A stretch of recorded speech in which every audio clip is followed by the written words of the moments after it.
official sadaka. Alam mo naman na ang isang kanta, ang maraming bilang ng mga tao sa impyerno ay babae. Kumusta na po yung sadaka mo? Ay, kami mga Maranao, mababait kami. Oo nga naman talaga. Ang Maranao? Nakakami! Hindi pa namamatay. Nandito na siya sa ospital ng Pilipinas. Ang Maranao? Hindi pa iniasal. Sister, ito yung tulong ko. Ang Maranao, magaling talaga sa pagsasadaka. Pero ito man lahat ay para sa Allah. Uubayaran niya na.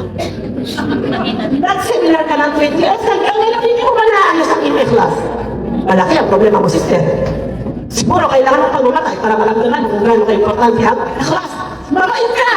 Magalungin ka! Maawait ka! Pero ang problema para kanino? Para sa Allah? Nandito ka ngayon. Naka-green. Nandito ka ba dahil naka-green ka? Malungkot ka ba na wala kang green na hijab? Naku! Pag ganyan ang inyong mga dumay, malaking problema dahil ang Islam ay hindi problema. Ang Islam ay kabayaran. Kung ang pagsusuot ng hijab ay isang fitna, hindi ang Islam. Umusahin sa nakakapatid.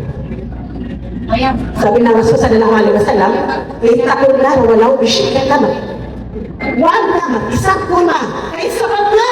Harap proteksyonan ka mula sa lumalagablag na uwi. Isang kulma. Ang sarap na naman kung hindi isang kulma. Isang tangke. Isang uulan. Kung ibinili mo lang na, kulma. Dahil kung ako mabantong niya magkaroon, bigay karoon, niya kayini, niya ringini. Ang dami ng sadaka natin. Ano, meron mo tayong mapapala sa iyo mo siya ba? Kapag hindi mo napala ang mga sadaka mo, ang pinakamalaking problema mo, yung puso. Because you do good, but it's not for the sake of Allah. May bag yan.